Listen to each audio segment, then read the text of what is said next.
여러분은 매일 식탁에서 만나는 토마토, 이 붉은 보석에 대해 혹시 얼마나 알고 계신가요? 그냥 흔한 채소나 과일 정도로 생각하기 쉽죠. 네, 맞아요. 이게 과일이냐 채소냐 하는 뭐랄까 오랜 질문부터 시작해서요. 그 안에 숨겨진 놀라운 효능, 또 제대로 즐기는 방법까지 핵심만 쏙쏙 뽑아서 정리해 드릴게요. 네, 아주 흔하지만 사실 제대로 알기는 어려운 이 토마토의 진짜 가치를 한번 파헤쳐보는 시간이 될 것 같습니다. 토마토에 대한 여러분의 이해를 좀 새롭게 해드리는 것이 저희 목표입니다. 좋습니다. 자, 그럼 흥미로운 토마토의 세계로 한번 들어가 볼까요? 네. 우선 토마토, 그 정체성부터 확실히 하죠. 자료에 보니까 식물학적으로는 과일인데 요리에선 채소로 쓰이는 그야말로 과채류의 대표주자라고 하더라고요. 네, 맞습니다. 분류가 좀 애매하긴 하죠. 토마토가 빨갛게 익으면 의사 얼굴이 파래진다. 이런 서양 속담이 있을 만큼 영양이 풍부하다고 하는데 어떤 성분이 그렇게 대단한 건가요? 그 중심에는 바로 라이코펜이라는 성분이 있습니다. 토마토를 이렇게 붉게 만드는 그 색소 성분인데요. 이게 아주 강력한 항산화 물질이거든요. 항산화 물질이요? 네, 우리 몸의 세포 손상을 막아서 노화를 좀 늦추고요. 여러 성인병 예방에도 기여를 합니다. 이게 건강 효능의 핵심이라고 할 수 있죠. 아하, 라이코펜. 네. 그리고 또 중간 크기 토마토 한 개에는요. 비타민C 하루 권장량의 거의 절반 가까이가 들어있다는 점도 주목할 만하고요. 와, 비타민C도 그렇게 많군요. 그럼 그 라이코펜의 힘, 이걸 좀 뒷받침하는 구체적인 연구 결과들도 있겠죠? 특히 남성 건강 관련 이야기가 좀 흥미롭던데요. 맞습니다. 여러 연구에서 라이코펜이 그 전립선 건강을 돕고 정자의 질을 개선할 수 있다. 이런 결과들이 나왔습니다. 예를 하나 들면 일본에서 한 연구가 있었는데요. 남성분들이 12주 동안 토마토 주스를 꾸준히 마셨더니 혈중 라이코펜 농도랑 정자 운동성이 눈에 띄게 증가했다. 이렇게 보고하고 있어요. 12주 만에요? 효과가 꽤 빠르네요. 네, 그렇죠. 그리고 피부 미용, 이른바 이너뷰티 측면에서도 토마토를 빼놓을 수가 없다고들 하죠. 아, 먹어서 예뻐지는 거요? 그렇습니다. 라이코펜 외에도 비타민C나 베타카로틴 같은 성분들이요. 피부 노화를 일으키는 활성산소를 제거해주고요. 피부를 좀 건강하게 가꾸는 데 도움을 줍니다. 단순히 이렇게 바르는 화장품뿐만 아니라 먹는 걸 통해서 속부터 건강한 아름다움을 챙길 수 있는 거죠. 그렇군요.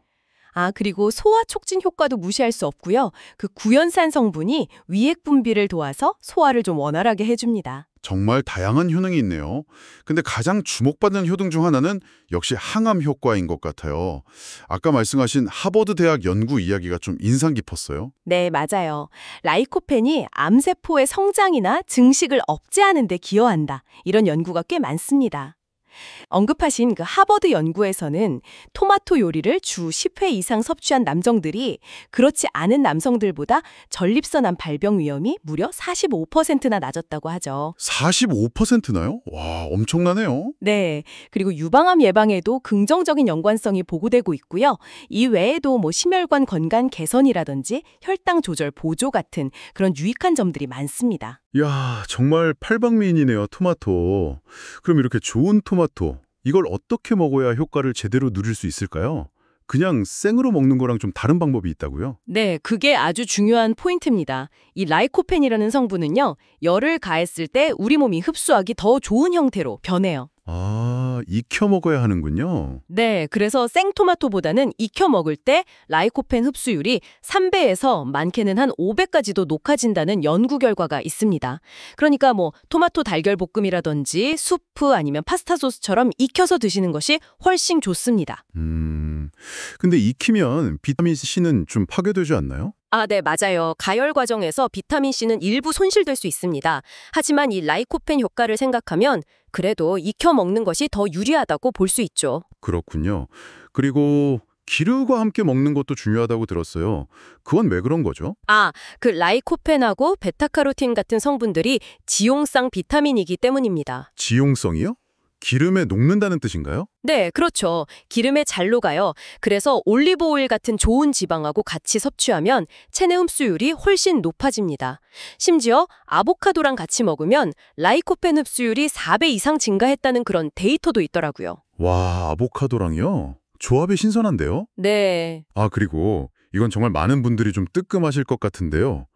토마토에 설탕 뿌려 먹는 습관 있잖아요. 이거 안 좋다면서요? 네, 그게 어릴 적 추억이랑은 좀 별개로 영양학적으로 봤을 때는 피해야 할 조합입니다. 설탕이 토마토 속에 있는 비타민 B1의 흡수를 방해하고요. 오히려 건강 효과를 좀 반감시킬 수가 있어요. 아, 정말요? 달콤해서 맛있는데. 그렇죠.